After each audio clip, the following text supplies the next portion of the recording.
Bienvenue dans cet épisode 2 de Ça tourne en Bretagne. Je suis Pierre Moi, c'est Edouard. et on se retrouve aujourd'hui pour une discussion. L'épisode dernier, on avait Jean-Michel Lemoyle qui est régisseur et on a eu une discussion qui était très très cool. Très enrichissante, ouais. Et on a un nouvel intervenant qui arrivera dans un prochain épisode. Et aujourd'hui, on va simplement discuter d'un film pour voilà, faire un épisode un peu différent dans la série. De quoi on parle aujourd'hui, Edouard? On va parler de Megalopolis, réalisé par Francis Ford Coppola. C'est quand même pas rien. C'est ça, c'est quand même Le Parrain et Apocalypse. Now. Dans les plus grands titres, c'est quand même pas des giga références. Oui, et en plus, avec un casting pas des moindres quand même. Hein. Adam Driver, Giancarlo. Il fait quel personnage? Il fait le maire. Un casting pas mal. C'est pas ce qui m'a le plus marqué. Moi, j'en avais entendu parler un petit peu. Je savais que c'était le nouveau Coppola qui sortait. J'avais vu la bande-annonce au pâté où il nous impose de voir 20 minutes de pub avant le film. J'étais surpris. Ça avait l'air d'être un mix entre la mythologie, un peu une fresque épique. Moi, c'est ça que j'en avais retenu. Et puis on allait le voir. Un film de 3 heures. Un petit 3 peu heures long. Ouais, moi je l'ai senti assez long. J'ai l'impression qu'il faisait 3 heures. Je sais pas du tout. Bonne question. Bonne question. Je vais vérifier. Mais c'est vrai que ce film, c'est un peu un. Pendant que tu fais tes recherches, je remplis un peu. C'est vrai que ce film-là, je pense que c'est un film qui a dû être très dur à vendre parce que même moi, quand j'ai vu le trailer, je savais pas à quoi m'attendre. Je me disais, film de SF. Surtout que dans le film, il y a beaucoup de plans un peu symboliques qui sont hors diégèse un peu. Et comme ils sont dans le trailer, notamment le plan avec les statues qui tombent et tout, je me disais, c'est un peu de la SF avec des statues, des titans, c'est pas trop. Et en fait, pas tant que ça, vu que c'est à la fois tout et rien ce film. C'est vrai qu'ils sont beaucoup mis en avant dans le trailer. Dans le film, non, c'est un plan. vraiment, ouais, c'est le plan. On a l'impression que ça va être que ça. Tellement de trucs. C'est vrai que ça dit beaucoup de choses. 2h18, donc c'est vrai qu'on est quand même loin des 3 heures. On n'est pas 3 heures, ouais.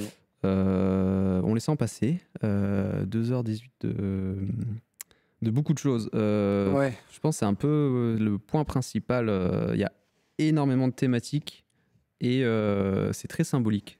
Je trouve que ça s'ancre dans plein d'histoires avec la mythologie grecque. Romaine, grecque, ouais. Romaine et grecque avec les dieux, le panthéon, les jeux du cirque. Ça fait penser à Gladiateur par exemple. Tout ce qui va être la culture américaine avec on a carrément des références à Donald Trump avec les casquettes rouges, tout ça. On a les nazis avec la montée des extrêmes droites, il y a même carrément le symbole nazi. Oui, mais un arbre en forme de croix gammée. Voilà, sympa, pourquoi pas. C'est cool. Je sais plus, il y a même la Révolution française. Il y a vraiment beaucoup de choses et tout est mélangé pour faire un peu une sorte de dualité avec d'un côté un peu les gentils et les méchants et en s'inspirant de plein de sous-cultures qui du coup marchent pas vraiment, j'ai l'impression. Surtout que à noter, c'est que on a une sorte de melting pot autant dans la diégèse du film que en dehors, vu qu'en fait déjà que l'univers entre guillemets, je sais même pas si le film a vraiment un univers vu que on passe à la fois d'un style renaissance à un style moderne à un style futuriste, d'une séquence à un autre. Il n'y a pas vraiment de consistance, je pense que c'est complètement assumé par le réalisateur, mais on a aussi des montages, des inserts qui parfois sont complètement hors diégèse. Je pense à un plan où tu as la fille du maire qui va voir son père, et justement elle le voit, en gros il est dans son bureau, il fait de la paperasse, et tu as un plan comme ça où tu as son bureau entouré de sable. Ah oui, le bureau est ce plan est complètement hors diégèse. Je pense que c'est plus une manière d'iconiser la chose, mais en fait c'est un plan... il serait pas là, il n'est pas dans la narration propre du film en fait. Et t'as plein d'inserts de séquences, de plans, de montage qui sont hors diégèse, qui déjà qu'on a une trame compliquée, un univers compliqué. Si en plus il faut savoir démêler le vrai du faux du film, vu que des fois on est en mode attends, mais c'est-à-dire quoi machin. Oui, on sait pas si c'est une vision du personnage. J'ai l'impression que c'est un peu ça, comme si lui voyait des choses que les autres ne voient pas. Parce que déjà dans l'histoire, il peut arrêter le temps. On croit que c'est le seul à pouvoir le faire. Ça, c'est le personnage du coup de César, du coup. Ouais, César, personnage principal qui est à la fois, du coup, César, ça fait référence au César qu'on connaît de la mythologie et de Rome. Et en même temps, il est c'est pas le maire de New York, mais le prétendant à être maire. Du coup, déjà, ça fait des fois des contradictions sur pas du tout les mêmes dynamiques. Il y a le complot avec Enfin, il y a Claudio, ouais, Claudio le là, fils qui d'un à peu le la fils. fin finit par l'assassiner. Mm. Euh, et ce personnage-là, bah, du coup, il guide toute l'histoire avec son sorte de pouvoir qui est jamais vraiment expliqué. Mm. Moi, je trouvais ça intéressant au début. Un peu, il y a plein de choses, c'est des fioritures. Il y a une sorte de luxure avec des soirées, Une sorte de décadence, un peu à la Babylone presque. Ouais, carrément. Moi, ça m'a fait penser à ça, les scènes de soirée, un peu un mix de techno, trucs très très modernes et des choses plus anciennes. Et mais ça s'est vite essoufflé. On le retrouve pas trop dans la suite du film. Donc ça part plus sur un enchaînement de. Ouais, j'aurais du mal à trouver un fil vraiment plein de symboles qui vont pas forcément. On n'a pas les clés à la fin du Ouais, film. c'est ça. En fait, je pense que ça baigne vachement dans sa sauce, un peu, tu vois. Et on dirait que le film veut dire 800 trucs différents. Et mêlé en plus à une imagerie visuelle. En fait, il faut à la fois comprendre le discours du film, parler. Enfin, en fait, on est vraiment accablé dans tous les sens, quoi. Tu vois, visuellement, intellectuellement et tout. Tu vois, que t'as les dialogues, faut essayer de comprendre, machin. Ce qui fait que t'en ressens pas grand chose et tu ressens pas grand chose, quoi. Parce que du coup, il y a un peu un moment où le cerveau il dit stop et il dit oui, bon. Et tu essaies de suivre vraiment la trame principale de ah, ok, t'as les nœuds politiques, en gros, où t'as Claudio qui veut faire une sorte de révolution et César qui tire dans les pieds du maire, dont j'ai plus le nom. Ouais, je sais plus. Mais au final, sur le fond, tu te retrouves un peu comme laissé sur le cul, quoi, où t'es en mode mais. Parce que du coup, le film commence, on t'annonce une sorte de chute de Rome, un peu une symbolique de la chute de l'Empire romain. Même dans le trailer, ça se ressentait qu'on voyait les statues s'effondrer, on se disait ah ouais, ok. Ouais, on croit que ça va être axé à fond sur grosse ça. dystopie où tout se casse la gueule et c'est un peu genre en mode ah ouais, là, c'est un peu le monde, quoi, tu vois. Alors que finalement, pas tant Bah que non, ça. parce qu'en fait, ça finit un peu en happy ending où, avec, en plus, vraiment, c'est pompeux, je trouvais ça, avec le bébé. Parce que du coup, César a un fils et le dernier plan, c'est en gros les deux mères ensemble avec la fille, tout ce heureux avec le bébé.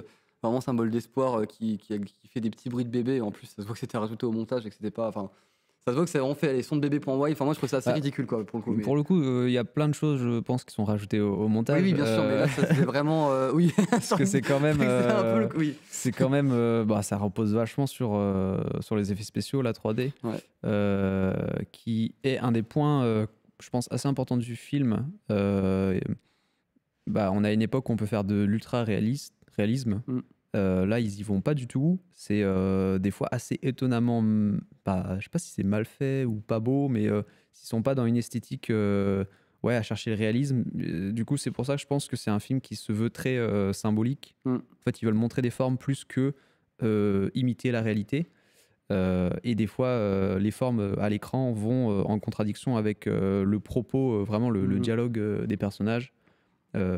C'est là, je pense, où des fois on peut décrocher parce que en fait, on a l'impression que ça va nulle part. Ça dit plein de choses et ça se tient pas, ça se dégonfle avec le dialogue à la fin je sais plus, je crois que c'est sur la liberté, la société. Enfin, il y a un peu plein de choses et ça conclut le film alors qu'on a l'impression de ne pas avoir vraiment suivi quelque chose. Il y a ni début ni fin avec des effets 3D. Bah après, je trouve qu'il tente des choses. Il y a carrément des split screens vers la deuxième partie du film. Ouais, même des triple screens, je crois. Ouais, il y a 3 écrans à la fois, là. Ouais. Je trouve ça audacieux d'avoir des... Bah, c'est quand même un film qui a un sacré budget et qui est présenté dans plein de pays. Et Coppola, il se dit, bon, bah, je fais ce que je veux. Ouais. J'ai envie de mettre 3 écrans avec une scène de 15 minutes où il y a des lumières qui se baladent entre les écrans et il le fait. Pour ça, je trouve que c'est un des points forts du film, c'est que ils se sont pas limités, mais du coup peut-être qu'en tant que spectateur c'est un peu hermétique, pas dans le bon sens comme certains films d'auteur où des fois on les trouve durs à lire. Là c'est juste je sais pas, c'est un délire un peu autonome. C'est ça, surtout que pour le coup, si on parle un peu de l'esthétisme du film, je trouve que des fois ça marche vraiment. Bon, je trouve que beaucoup de plans sont très laids, mais après ça n'engage que moi. Avec la 3D, vraiment, des fois, je pensais à Arthur les Minimoys, mais bon, bref. Après, ça, c'est mon avis. Après, c'est les goûts, les couleurs. Mais des fois, franchement, j'aimais bien. En tout cas, j'aimais bien les démarches. Par exemple, tu as un plan comme ça. Dans le film, tu as plusieurs montages, des fois, qui sont complètement délirants, psychédéliques un peu. Et on voit du coup des artistes de body paint qui forment, je sais plus si c'est un alligator ou un truc, je sais plus ce qu'elle faisait. Mais en gros, si tu fais bien gaffe, tu vois des artistes de body paint et me dire, ah ouais, quand même. Le mec, il te casse ça comme ça, ça fait un peu collage, un peu cool, quoi, tu vois. Parce que autant juste faire un gros trip en 3D, bon, allez, pour la forme, c'est joli, mais tu vois, Marvel fait pareil, tu vois, presque à la limite, j'aurais presque envie de dire, tu vois. Mais mettre un peu d'autres artistes, pareil, t'as les scènes de cirque. Moi, j'aimais beaucoup le fait enfin, je pense que les artistes qui sont mis dedans, c'est des vraies troupes, tu vois. Les mecs, ils te font des trucs et je suis en mode, ah, tu sais, il y a un peu un côté presque innocent captation d'un truc qui me plaisait bien. Ouais, le côté captation, pour le coup, Ouais. il est vachement présent dans le film. Mm, mm. Genre, même les scènes de. Bah là, le cirque, justement, Ouais. avec les potentielles troupes. Il y a carrément des. Je crois qu'il y a un moment, on voit un caméraman dans le champ.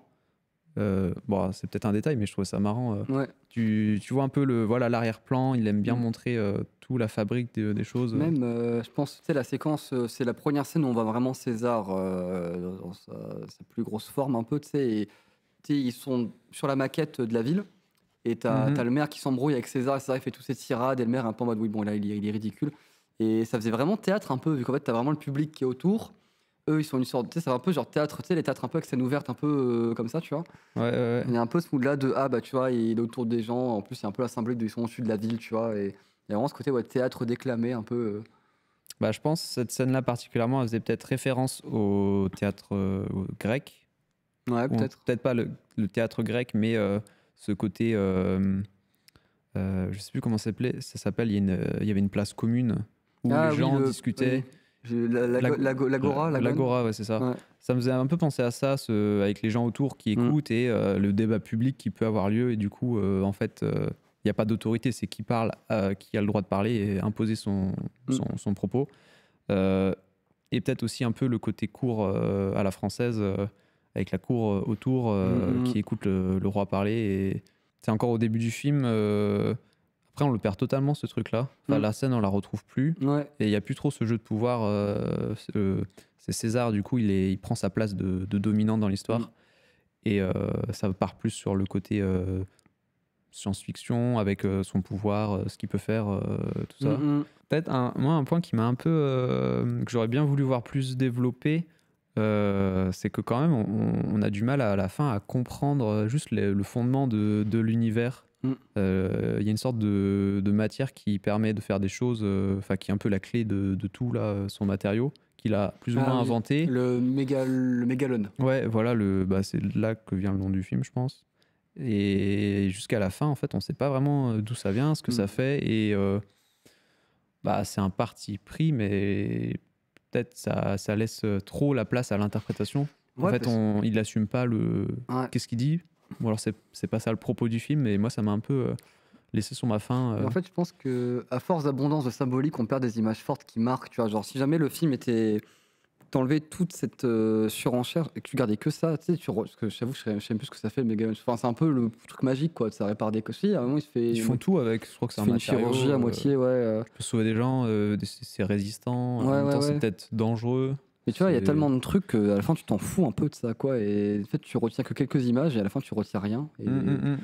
Mais pareil, c'est comme les thèmes du film. Enfin, c'est tellement universel et un peu large, genre la liberté, la société. Ouais, en fait, c'est pas c'est vague, c'est pas concret, en fait, je trouve. Et déjà que le film est pas très concret, vu que c'est très figuratif. En fait, je trouve qu'il manque un peu un rapport au réel. On dirait que c'est limite un ouvrage théorique sur ces grands concepts, tu vois, limite.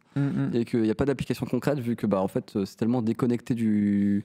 Enfin, si, il y a un peu un fond de vérité, mais pareil, tu vois, genre l'Empire romain, ça date quand même un petit moment. Donc là, je comprends qu'on peut faire un peu un lien maintenant, parce que tu vois, ça va pas bien, mais bon, après, la comparaison, je la trouve assez bas de plafond, on va dire. Mais bon, bref.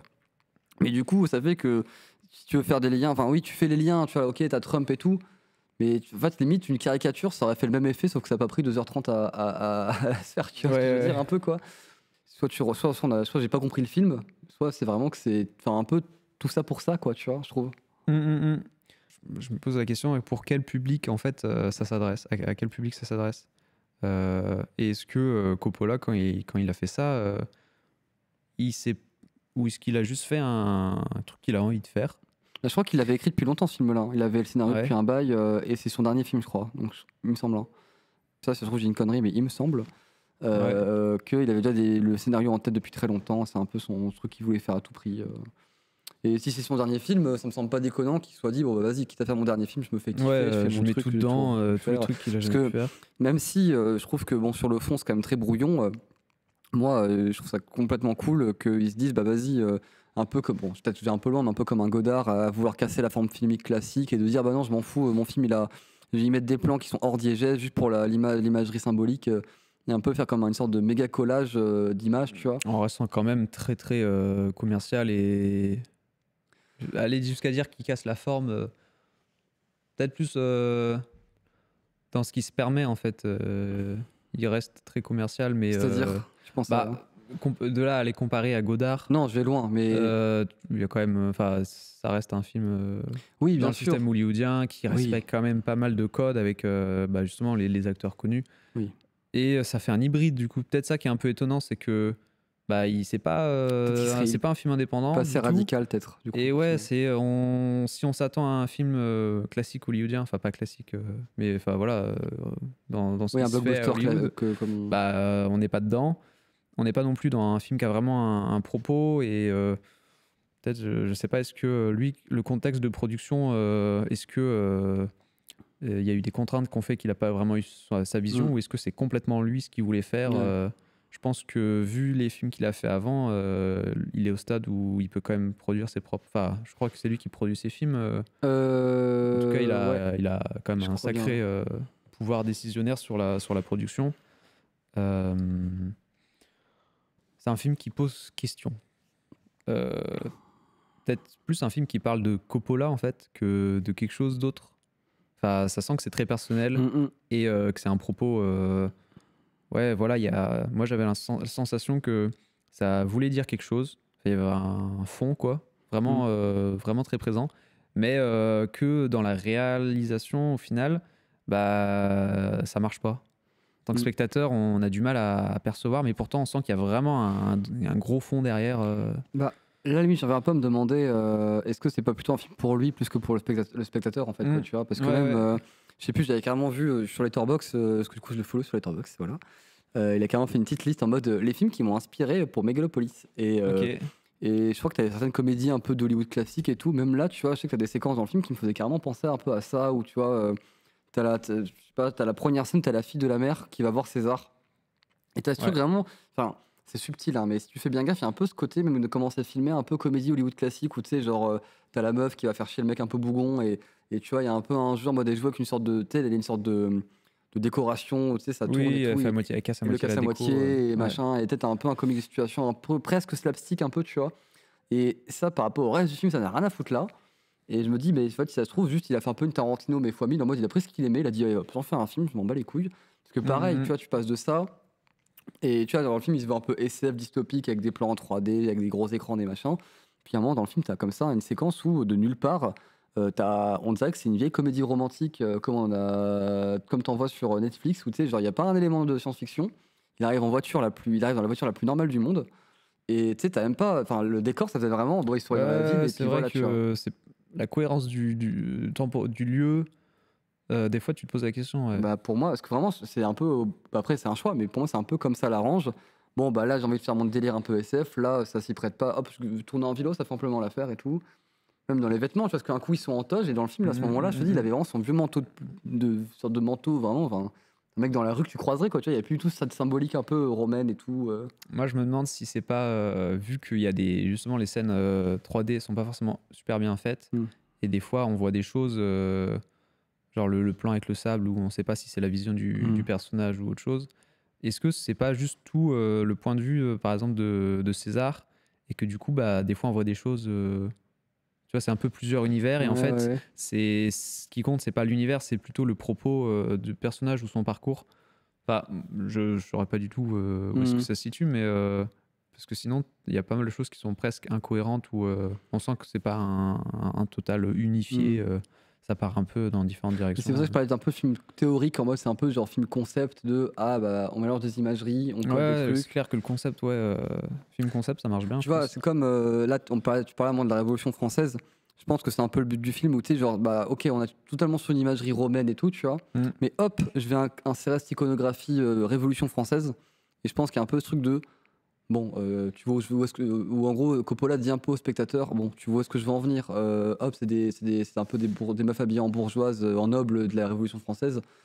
Tu sais, c'est un peu une façon rapide de dire. Tu vois c'est presque un tableau. Ouais, c'est ça. En mode hop, on a mis la Marianne. Et tu vois, au lieu de faire un dialogue, qui va dire ah, on est vénal et on se croit plus fort que tout le monde. Hop, imagerie révolution. Bon, t'as compris comment elles sont les meufs, tu vois. Ou pareil avec les trucs Ouais, romains et c'est voilà, tout, c'est où ça se prend un peu pour des. c'est des symboles. Ouais, c'est ça. Il invoque des symboles forts et Toute ça, l'iconographie qui va avec. Il reste 4%, bientôt 3, je pense. Ok, vas-y, on conclut. Ouais. Donc voilà, un peu beaucoup de choses à dire. En même temps, ça tourne autour des mêmes thèmes. Ouais, c'est dur d'avoir un avis. Je Ouais. saurais pas comment le décrire, moi. Moi, je dirais que formellement intéressant. Je pense que c'est un film très personnel, du coup, c'est un film pour lui. Et bon, bah, si ça le fait kiffer, grand bien lui fasse. Mais si on doit le prendre comme tel en tant que spectateur, formellement, c'est intéressant. Mais sur le fond, après, voilà, c'est tellement dense, honnêtement, on s'y perd tellement. Mais j'ai l'impression qu'au final, c'est que ça reste quand même assez pauvre sur le fond, quand même, quoi. Je pense que c'est un film qui serait intéressant à aller voir peut-être le contexte de production, voir où est-ce que Coppola, comment il a fait sa démarche et tout, pour voir un peu plus comprendre. Parce que moi, j'ai plein d'interrogations en l'ayant vu. Je pense qu'il est quand même intéressant et comprendre c'est quoi qu'il animait. Ouais, ce qu'il voulait en venir, ouais. Ouais, c'est ça. C'est ça que j'ai un peu le sentiment que ça a l'air pauvre, mais si ça se trouve, j'ai loupé des trucs et en fait, c'est un génie, mais juste j'ai pas compris, quoi. Ouais, moi je pense qu'il y a quelque chose. Ouais. Voilà.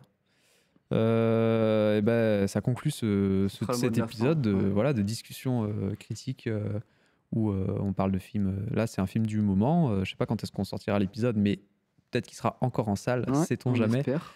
Après, vu les entrées qu'il fait, je suis pas sûr, qu'il sera longtemps en salle, mais. Ouais, c'est vrai qu'il est vite passé dans les petites salles. Mais... et puis voilà, on se retrouve pour l'épisode 3 de Ça tourne en Bretagne, où on aura un intervenant. Et puis si vous n'avez pas vu le premier épisode, n'hésitez pas à le voir sur Spotify et YouTube. Oui. C'est avec un régisseur très cool. Voilà. C'est tout pour nous. Bah, salut tout le monde, hein, abonnez-vous. Voilà, à plus. Salut, bisous. Ouais. Les caméras. Je peux mettre ma main là dans sa caméra si je veux. Coupé. And action. Maintenant, on va parler de Tatami, réalisé par Claire Denis.